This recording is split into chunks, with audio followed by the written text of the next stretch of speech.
The year 2026 was supposed to be the year everything finally came together for Emily Thompson at 38. She was a senior marketing director at one of New York's most respected tech firms. She had the corner office with a view of the Hudson River, a six-figure salary, a beautiful apartment in Brooklyn, and a calendar so full that people called her the woman who never sleeps. But inside, Emily was drowning every morning at 5:47 a.m. Before the city even woke up, her mind began its relentless attack. The first thought was always the same. What if the campaign fails? What if the investors pull out? What if I get sick and can't work? What if my parents need more care and I'm not there? What if my daughter grows up thinking her mother is a stranger? The worries never stopped. They stacked on top of each other like heavy stones in a river, each new one pressing down harder than the last.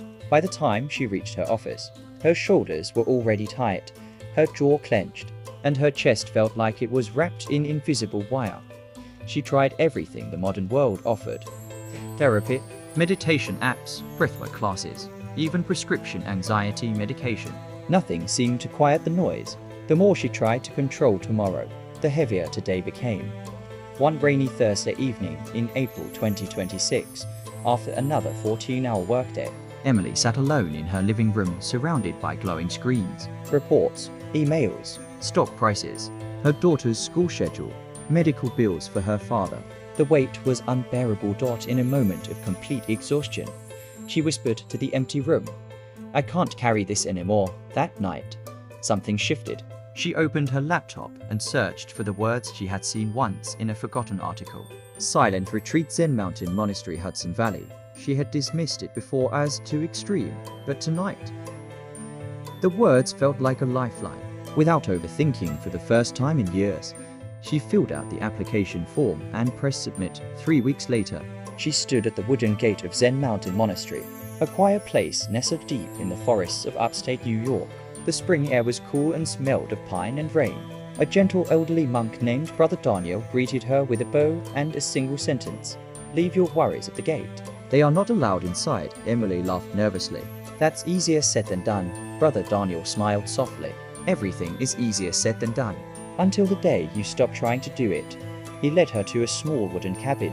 No phone, no laptop, no books, only a thin mattress, a meditation cushion, and a single window looking out onto the forest. 30 days, he said. No speaking unless absolutely necessary. No writing. Just observe. Just be. Emily felt a wave of panic rise. 30 days without planning, without checking, without controlling. It felt impossible, but she had come this far. She nodded, and so began the longest, quietest, and most transformative month of her life. On the third morning, Brother Daniel invited Emily to walk with him along the river that ran through the monastery grounds. The water was clear and fast-moving after the spring rains. They walked in silence for nearly an hour. Finally, the monk stopped at a large flat rock by the riverbank and sat down. Emily sat beside him. He picked up a smooth stone from the ground and held it in his palm. "Do you see this stone?" he asked gently. Emily nodded. "This stone has been in the river for hundreds of years. It has been tumbled, rolled, and polished by the water. Yet it never once tried to control the river. It simply allowed itself to be carried." He placed the stone back on the ground. "Most people live like this," he continued, picking up 5 more stones and stacking them one on top of the other in his hand. "They carry yesterday's regrets, today's responsibilities, and tomorrow's fears. They walk through life with a heavy pile of stones, wondering why they are so tired." He let the stones fall back onto the riverbank with a soft clatter. "The day you stop picking up the stones of worry," he said, "is the day everything begins to fall into place." That evening, Brother Daniel told Emily the ancient Zen story that would change how she understood her entire life. It was the story of the monk and the river stone. The ancient story. Many centuries ago, there lived a young monk named Tenzin who worried about everything. He worried about his meditation. He worried about whether he was practicing correctly. He worried about what his teacher thought of him. He worried about the future of the monastery. He worried so much that even his breathing became tight. One day, his master took him to the river and gave him a simple task. Every morning, the master said, "Go to the river, pick up 1 stone, and carry it with you all day. At night, place it back where you found it. Do this for 30 days. Tenzin thought it was a strange practice, but he obeyed. The first few days were easy. The stone was small and light. But as the days passed, Tenzin began to notice something strange. Even though he put the stone back every night, the next morning, he would pick up a new stone and somehow, it always felt heavier than the day before. On the 15th day, Tenzin could barely walk. The stone in his hand felt like a boulder. His shoulders ached. His mind was exhausted. He went to his master in tears. "Master, I cannot do this anymore. The stone grows heavier every day. I am breaking." The master smiled kindly and led him back to the river. "Look at the stone you have been carrying today," the master said. Tenzin looked. It was the same smooth river stone he had carried many times before. The master continued. "The stone itself has not changed. What has changed is the weight you added to it in your mind. Every time you picked it up, you added yesterday's worry, today's fear, and tomorrow's anxiety. You were never carrying just one stone. You were carrying 1,000 invisible stones of the mind." Tenzin stood in silence as the truth washed over him. Like the river itself, the master placed a hand on his shoulder. "The day you stop adding the weight of tomorrow to today is the day you become free." From that moment, Tenzin stopped worrying. He still picked up the stone each morning, but he carried only the stone, nothing more. And strangely, the stone felt lighter than air. When he returned the stone to the river at night, he bowed and whispered, "Thank you for teaching me." The river kept flowing. The stone kept resting. And Tenzin finally found peace. Emily woke up on the 7th day of her silent retreat with a familiar tightness in her chest, even though the monastery was wrapped in profound silence. Her mind was louder than ever. The moment she opened her eyes, the worries rushed in like an unstoppable current. What if the team back at the office is struggling without me? What if my daughter feels abandoned? What if my father's health gets worse while I'm here? What if this retreat is just another way I'm running away from responsibility? She sat up on her thin mattress, breathing heavily. The wooden cabin felt too small. The forest outside felt too vast. Everything felt wrong. She remembered Brother Daniel's words from the river. "You are never carrying just one stone. You are carrying 1,000 invisible stones of the mind." That morning, during walking meditation, Emily decided to do an experiment. Every time a worry arose, she would silently name it and imagine placing it on an invisible pile in her hands. Not be why at the time she reached the meditation hall, her imaginary pile was already enormous. Fear of failure. Placed. Guilt about being a working mother. Placed. Anxiety about money. Placed. Worry about aging parents. Placed. Fear of not being enough. Placed. She felt the weight physically. Her shoulders hunched forward. Her breathing became shallow. Her steps grew heavy. Brother Daniel, who was leading the walking meditation, noticed her struggle. After the session, he gestured for her to follow him to a quiet spot under an ancient oak tree. They sat facing each other in silence for a long time. Then, very gently, the monk picked up a small pebble and placed it in Emily's left palm. "Hold this," he said softly. Emily closed her fingers around the pebble. "Now," Brother Daniel continued, "add one worry to it." Emily closed her eyes and imagined placing her fear of failing at work onto the pebble. Instantly, the small stone felt heavier. "Add another," the monk whispered. She added her guilt about leaving her daughter. The pebble grew heavier still. Another. She added her anxiety about the future. The pebble now felt like a rock. Brother Daniel watched her carefully. "Do you feel it?" he asked. Emily nodded, her eyes glistening. "The pebble has not changed," he said. "It is still the same small stone from the path. What has changed is the weight you are giving it in your mind. This is how we suffer. We take the small things of life and cover them with layers of fear, regret, and anticipation. We call this worrying. The Buddha called it the second arrow." Emily looked up, curious. The first arrow is the pain that life naturally brings: illness, aging, loss, uncertainty. These cannot be avoided. But the second arrow is the one we shoot into ourselves: the worry, the resistance, the endless mental stories about what might happen. Most people spend their entire lives pierced by this second arrow. He paused, letting the teaching settle. Worry is not thinking. Worry is imagining suffering in advance. It is paying interest on a debt that may never come due. Emily felt tears welling up. For the first time, she saw clearly how much energy she had wasted carrying stones that did not even exist yet. That afternoon, Brother Daniel gave her a new practice. Every time a worry arises, he instructed, do 3 things. Name it clearly. This is worry about the future. Ask yourself, Is this thought helping me or hurting me right now? If it is not helping, gently return to the feeling of your feet on the ground or the sensation of your breath. Emily practiced this diligently. At first, it felt almost impossible. The worries came like waves, one after another. But slowly, something began to shift. She started to see her thoughts as clouds passing across a vast sky. Some clouds were dark and heavy, some were light and fluffy, but none of them were the sky itself. The sky, her true nature, remained untouched. On the 12th day, a breakthrough occurred during sitting meditation. A particularly strong wave of anxiety about her daughter hit her. Her heart raced, her body tensed. Instead of fighting it or analyzing it, Emily did something different. She named it. This is fear that I am failing as a mother. Then she asked, is this thought helping me right now? The answer was immediate and clear. No, instead of pushing the fear away, she did something radical. She invited it closer. She placed her hand gently on her chest and whispered silently, I see you. You are afraid. It's okay. I'm here. In that moment, something extraordinary happened. The fear did not disappear, but it stopped growing. The second arrow lost its power. The invisible stone she had been carrying for years suddenly felt lighter. Tears rolled down her cheeks as she sat in the zendo. Not tears of sadness, but tears of relief, the kind that come when a heavy burden you didn't know you were carrying is finally set down. Brother Daniel, who was sitting nearby, later told her, the Buddha said, you only lose what you cling to. Worrying is the ultimate form of clinging to an imagined future that has not yet happened.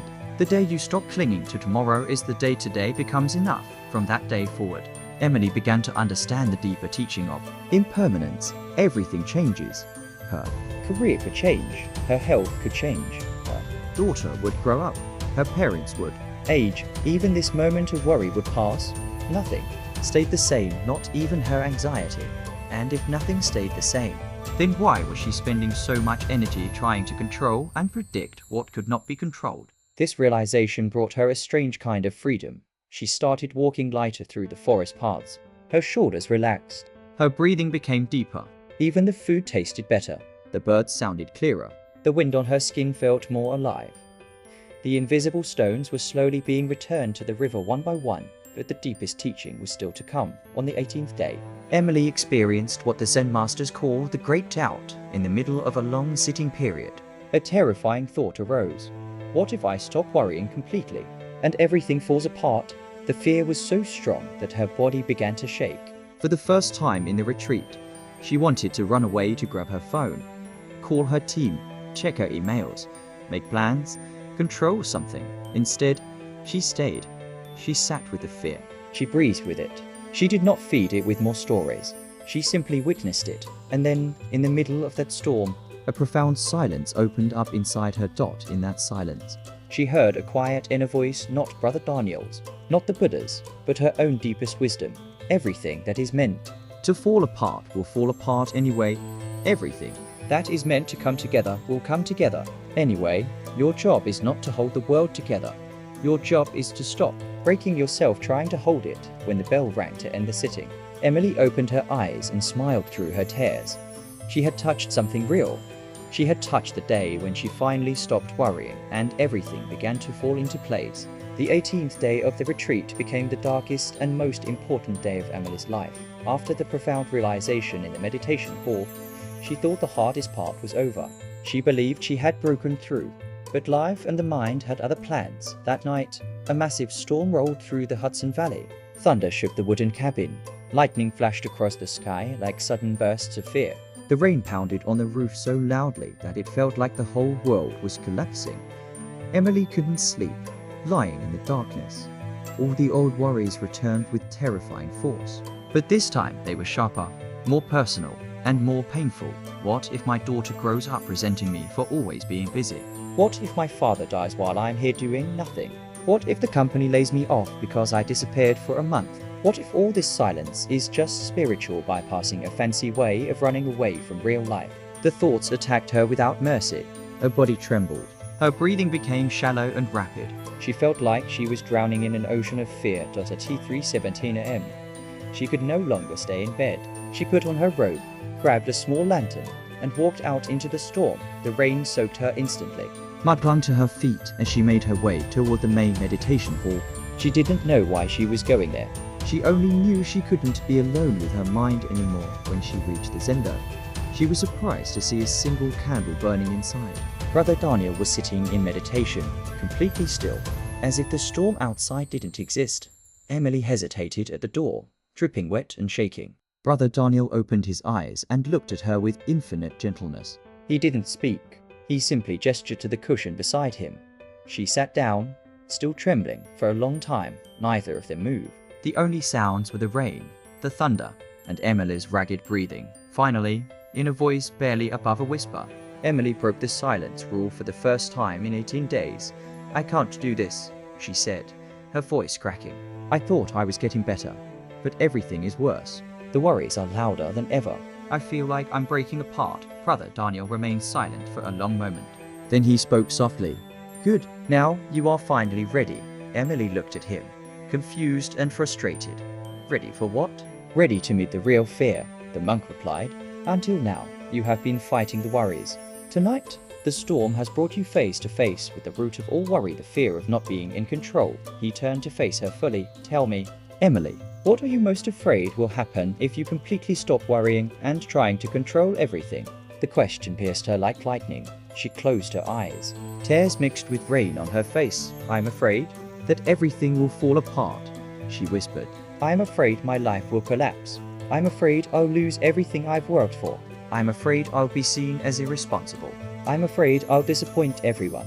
And most of all, I'm afraid I'll disappoint myself." Brother Daniel nodded slowly, as if he had expected exactly this answer. He picked up a small stick from beside the cushion and drew a circle in the dust on the wooden floor. "This is your life," he said. "Inside this circle, you have spent 38 years trying to hold everything together: your career, your family, your reputation, your future. You believe that if you stop holding it, the circle will break and everything will scatter."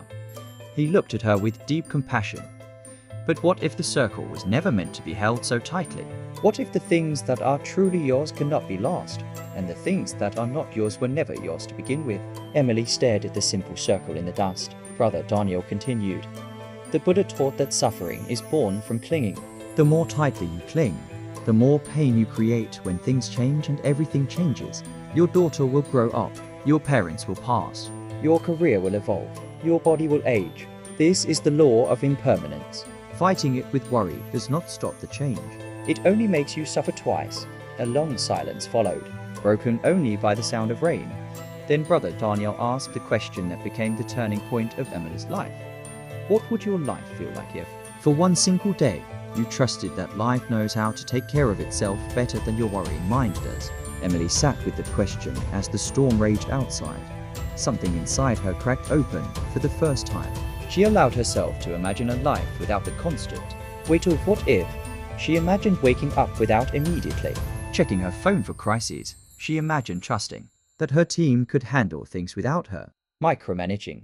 She imagined being present with her daughter instead of mentally planning 10 steps ahead. She imagined sitting with her aging father without the background terror that every moment might be the last. The feeling that arose was so foreign, so light, that it almost frightened her. It was peace, not the absence of problems, but the presence of deep trust. At that moment, the storm outside began to ease. The thunder grew distant. The rain softened into a gentle patter. Brother Daniel smiled. "Even the storm knows when to stop fighting," he said quietly. "Only the human mind fights reality until the very end." He stood up and bowed to her. "Tomorrow morning, we will do a special practice. It is called the funeral of worry. Bring nothing but your willingness to let go."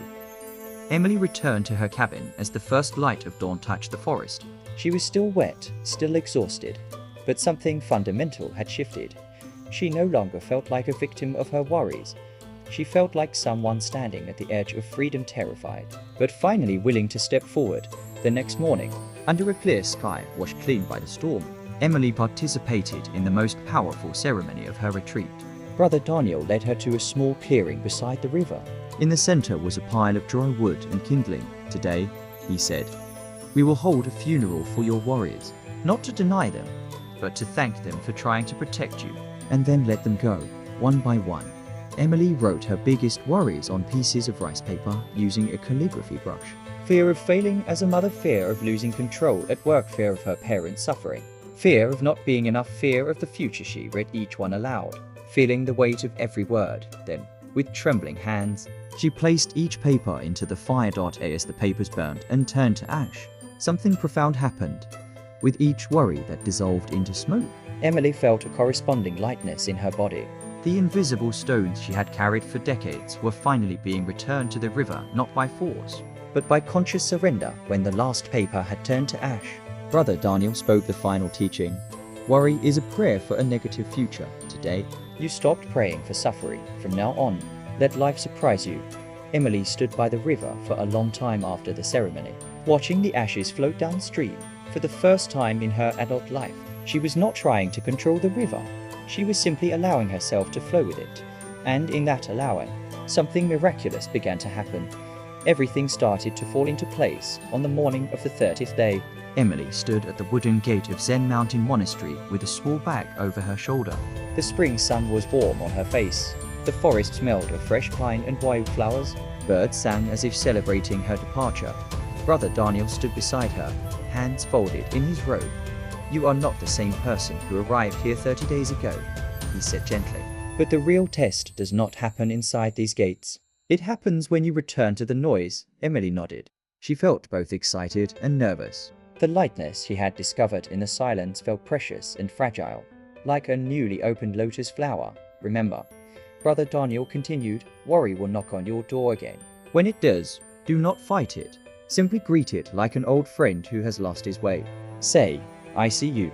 You are fear. You are no longer in charge. Then return to this moment, to your breath, to your feet on the ground, to the simple act of being alive. He bowed deeply. May you walk lightly in the world. Emily, the river does not worry about where it is going. It simply flows. Emily bowed back, tears in her eyes. Thank you, she whispered, for everything. She stepped through the gate and began the long journey back to New York City. The moment Emily turned on her phone at the train station, the world rushed back in. Hundreds of notifications flooded the screen. Emails from her boss, messages from her team, missed calls from her daughter's school, updates about her father's health, stock market fluctuations, news headlines screaming about economic uncertainty in 2006. For a brief second, the old panic rose in her chest. But then she remembered the pebble by the river. She closed her eyes, took one deep breath, and silently said, I see you. You are worried. You are no longer in charge. The anxiety did not vanish completely, but it lost its grip. It became smaller, just another cloud passing through the vast sky of her mind. When she arrived back in Brooklyn that evening, her daughter Sophie ran into her arms. Mommy, you're home.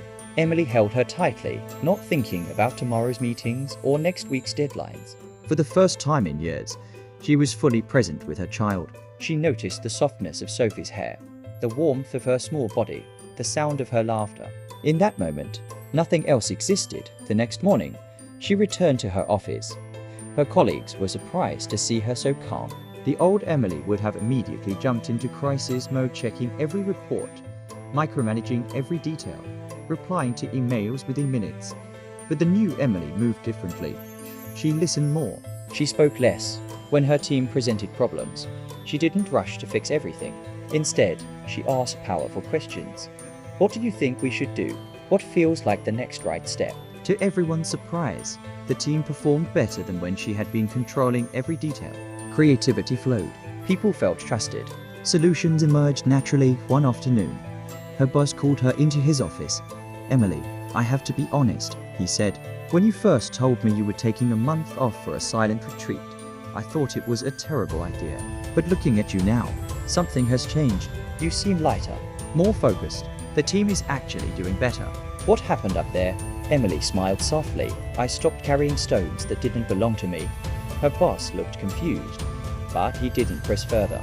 He simply said, whatever you did, keep doing it. The real test came 3 weeks after her return. Her father was admitted to the hospital with complications from his heart condition. The old Emily would have spiraled into panic, calling doctors every hour, making endless plans, worrying about every possible worst-case scenario. Instead, she sat beside his hospital bed, holding his hand when fear arose. What if he doesn't make it? She greeted it gently. I see you. Thank you for trying to protect me. But I choose to be here with Dad right now. She stayed present. She told him stories from her childhood. She listened to his breathing. She felt gratitude for every moment they still had together. Her father recovered, but even if he hadn't, Emily knew she would have met that moment with presence rather than panic. That was the difference. By the end of her 3rd month back in New York, Emily's life had transformed in ways she never expected. She still worked hard, but she no longer worked from fear. She still cared for her family, but she no longer carried their futures on her shoulders. She still planned for tomorrow, but she no longer lived there. Her friends noticed the change. You seem so peaceful, they said. What's your secret? Emily would smile and reply, I stopped worrying about the river. I learned to flow with it. One evening, as she watched Sophie sleeping peacefully, Emily realized the deepest truth. The day she stopped worrying was not the day her problems disappeared. It was the day she stopped adding suffering to the problems that already existed. Life still had challenges, deadlines, health issues, uncertainties of 2026. But she no longer met them with a heavy pile of invisible stones. She met them with presence, trust, and a quiet mind. And strangely, because she worried less, many things began to fall into place more naturally. Her team became more independent and creative. Her relationship with her daughter grew deeper. Even her own health improved. Her sleep was better. Her anxiety attacks almost disappeared. She finally understood what Brother Daniel had meant. Everything that is meant to come together will come together. Everything that is meant to fall apart will fall apart anyway. Your only real job is to stop breaking yourself trying to hold the world together. 1 year later, in the spring of 2027, Emily Thompson stood once again on the wooden bridge overlooking the river at Zen Mountain Monastery. She had come back not as a broken woman seeking escape, but as a grateful visitor returning home. This time she brought her daughter Sophie with her for a short weekend retreat. As they stood watching the clear water flow beneath them, Sophie asked the question many people had asked Emily in the past year. Emily, how did you really change? What was the secret? Emily smiled and reached into her pocket. She pulled out a small, smooth river stone, the same kind Brother Daniel had once given her. She placed it gently in her daughter's hand. This stone, she said, taught me everything. Sophie looked at the stone curiously. It's just a rock. Exactly, Emily replied. It's just a rock. But for most of my life, I turned every small thing into a heavy boulder by covering it with worry, fear, and the need to control. She took a slow breath, the way Brother Daniel had taught her, and continued.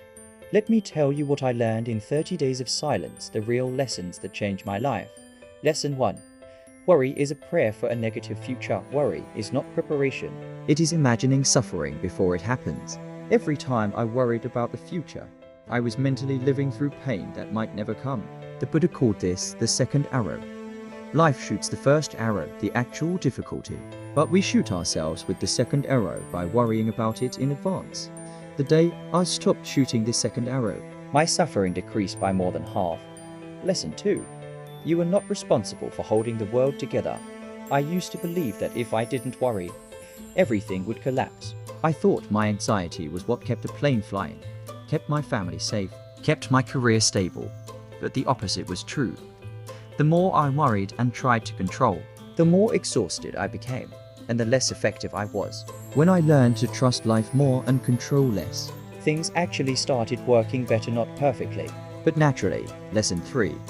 Presence is the antidote to worry. Worry always lives in the future or the past. Peace only exists in the present moment. The simplest practice that saved me was this. Whenever a worry arises, I ask myself 3 gentle questions. Is this thought about the past or the future? Is this thought helping me right now? Can I return to this moment, to my breath, to my feet on the ground, to the feeling of being alive? If the answer to question 2 is no, I gently let the thought go, like watching a cloud pass across the sky. Lesson 4. Impermanence is not your enemy, it is your freedom. Everything changes. Careers change. People change. Health changes. Relationships change. This used to terrify me. Now I understand that impermanence is what makes life beautiful. Because nothing stays the same. Every moment becomes precious. The flower that blooms today will wither tomorrow. That is exactly why we should appreciate it while it lasts. When you truly accept impermanence, You stop trying to freeze life. You start flowing with it. Lesson 5. Self-compassion is the foundation of real change. The kindest thing I ever did was stop judging myself for worrying. I learned to speak to myself the way I would speak to my daughter when she was afraid. I see you are scared. It's okay. I'm here with you. Self-compassion didn't make me lazy. It made me stronger. When I stopped beating myself up for having fears, the fears lost their power as the sun began to set, painting the river in golden light. Emily turned to her daughter, Sophie. The most important thing I want you to remember is this. You don't have to carry the weight of tomorrow today. Life is not a problem to be solved. It is a mystery to be lived. There will always be challenges. There will always be uncertainty, especially in 2026, 2027, and beyond. But you have a choice. You can meet life with a heavy heart full of invisible stones, or you can meet it with a light heart, open hands, and a quiet mind. The day you stop worrying is not the day problems disappear. It is the day you stop adding unnecessary suffering to the problems that already exist. And when you do that, everything begins to fall into place, not because you forced it, but because you finally stopped standing in the way. Sophie looked at the river for a long time, then placed a small stone gently on the bridge railing. Can I leave my worries here too, Emma? Emily smiled, tears in her eyes. Yes, sweetheart. You can leave them here, or anywhere. The river knows how to carry them away. Epilogue. A year after her return, Emily published a small book titled The Day You Stop Worrying. It wasn't a self-help manual filled with complicated techniques. It was simply her honest story, the storms, the silence, the invisible stones, and the freedom she finally found. In the final paragraph of the book, she wrote, "To anyone reading these words who feels crushed by the weight of tomorrow, you are not broken. You are not failing. You are simply carrying stones that were never yours to carry forever. Put them down, breathe, trust the river. The day you stop worrying is the day you remember who you truly are, and everything will begin to fall gently into place." The end.